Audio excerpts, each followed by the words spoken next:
السلام علیکم، میں ہوں ہسٹری ٹی وی کے ساتھ سیدہ صدف بخاری۔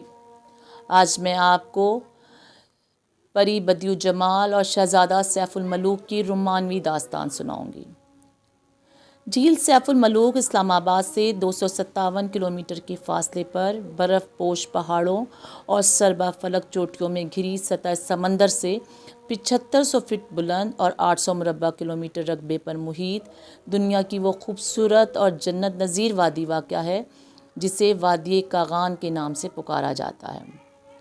اس وادی میں کم و بیش 9 چھوٹی بڑی جھیلیں موجود ہیں، جن کی وجہ سے اسے جھیلوں کی نیل گونج سرزمین کے نام سے بھی پکارا جاتا ہے۔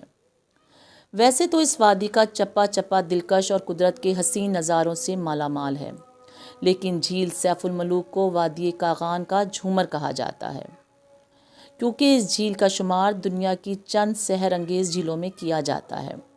ناران شہر سے 9 کلومیٹر دور اور وادی کاغان کے انتہائی شمالی سرے پر سطح سمندر سے 10,578 فٹ بلندی پر واقع جھیل سیف الملوک 3 اطراف سے برفیلی چوٹیوں میں گھری ہوئی ہے۔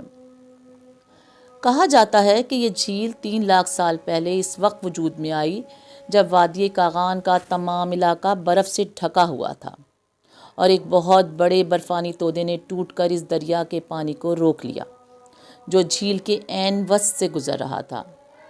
یہ دریا دور حاضر کا دریائے کنہار ہے، جو اب بھی اپنے پانی کا بڑا حصہ اس جھیل سے حاصل کرتا ہے۔ جھیل سیف الملوک کی وجہ شہرت اس کی خوبصورتی سے زیادہ وہ رومانوی داستان ہے جس نے اس کے شفاف پانیوں میں جنم لیا۔ یہی وہ جھیل ہے جہاں داستان نویسوں، شاعروں اور مقامی لوگوں کے مطابق سیف الملوک نامی آدمزاد اور بدیع الجمال نامی پری کی محبت پروان چڑھی اور پھر اپنے منطقی انجام کو پہنچی۔ مقامی قصہ گو جھیل سیف الملوک کی سیر کے لیے آنے والوں کو شہزادہ سیف الملوک اور پری بدیع الجمال کی داستان محبت سنا کر پیسے بھی کماتے ہیں۔ پیالہ نما جھیل سیف الملوک کی لمبائی 1420 فٹ، چوڑائی 450 فٹ اور اوسط گہرائی 50 فٹ کے لگ بھگ ہے۔ اس کے عین عقب میں ملکہ پربت برفانی لبادہ اڑے اپنی خوبصورتی اور جوبن کا نظارہ کرا رہی ہیں۔ 17,390 فٹ بلند اس پہاڑ کو آج تک کوئی سر نہیں کر سکا۔ بعض لوگوں کے خیال میں یہ صرف ایک پہاڑ ہے، کچھ اسے بدیع الجمال کا عاشق وہ سفید دیو قرار دیتے ہیں جسے سیف الملوک کی بددعا نے پہاڑ میں تبدیل کر دیا، جبکہ کئی ایک کا کہنا ہے کہ 360 پریوں کا غول اس پہاڑ سے اتر کر جھیل میں غسل کے لیے آیا کرتا تھا۔ انہی میں سے ایک بدیع الجمال بھی تھی، جو بعد ازاں سیف الملوک کے دام الفت میں گرفتار ہو کر دنیا کی عظیم رومانوی داستانوں میں امر ہو گئی۔ مقامی داستان گو اور جھیل پر سیاحوں کو گھوڑ سواری کرانے والے افراد کا کہنا ہے کہ اب بھی چاند کی ہر 14ویں شب پریوں کے جھرمٹ اس جھیل پر رقص اور غسل کے لیے اترتے ہیں۔ اس کے ثبوت کے طور پر وہ دلیل پیش کرتے ہیں کہ 14ویں شب کو ان کے گھوڑے بدکتے ہیں، مختلف آوازیں نکالتے ہیں اور جھیل کی جانب جانے سے کتراتے ہیں، کیونکہ بقول ان کے گھوڑا ان عقل مند اور سمجھدار جانوروں میں سے ایک ہے جو نہ صرف کسی بھی غیر انسانی مخلوق کو دیکھ سکتے ہیں بلکہ ان کے قریب جانے سے بھی کتراتے ہیں۔ الملوک سے 8 کلومیٹر دور ناران کے مین بازار کے عقب میں غار واقع ہے۔ لوگ اس غار کو بھی شہزادہ سیف الملوک اور بدیع الجمال کی محبت کا ایک اچھوتا اور لازوال ثبوت قرار دیتے ہیں۔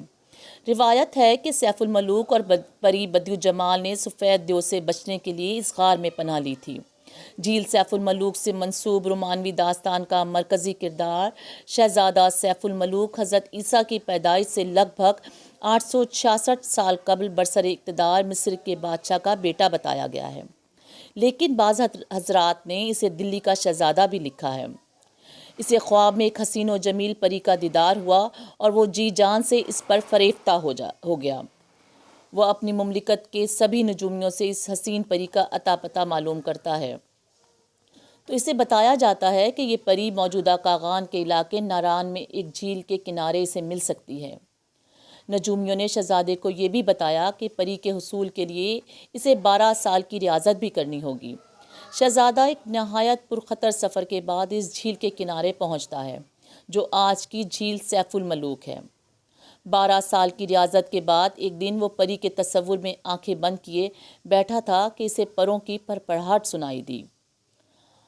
آنکھیں کھولنے پر شہزادے کو پریوں کی ملکہ بدیع الجمال 360 پریوں کے ہمراہ غسل کے لیے جھیل پر اترتی نظر آئی۔ شہزادہ سیف الملوک پری بدیع الجمال کی پوشاک اٹھا کر چھپا دیتا ہے۔ جب پری بدیع الجمال شہزادے سے اپنی پوشاک طلب کرتی ہے تو وہ اس سے شادی کی شرط رکھتا ہے۔ پری پہلے تو انکار کرتی ہے، لیکن جب شہزادے نے اسے اپنی ریاضت کے بارے میں بتایا تو وہ رضامند ہو گئی۔ دوسری جانب پری کے منگیتر سفید دیو کو اس تمام صورتحال کا علم ہو جاتا ہے اور وہ جھیل پر پہنچ کر اس کا بند توڑ دیتا ہے، جس سے وادی میں سیلاب آ جاتا ہے۔ شہزادہ اور پری اس سے بچنے کے لیے اس غار میں پناہ لیتے ہیں جو ناران کے مین بازار کے عقب میں واقع ہے۔ مقامی باشندوں کا عقیدہ ہے کہ سیف الملوک اور بدیع الجمال آج بھی غار میں زندہ ہیں۔ یہ دعویٰ حقیقت سے زیادہ افسانہ ہی صحیح، لیکن اس سے انکار ممکن نہیں کہ غار تو کیا پوری وادی کاغان میں اب بھی بدیع الجمال کے جسم کی خوشبو اور سیف الملوک کے سانسوں کی مہک رچی بسی ہے۔ اس حسین اور لازوال داستان کے ساتھ سیدہ صدف بخاری کو اجازت دیجیے۔ اللہ حافظ۔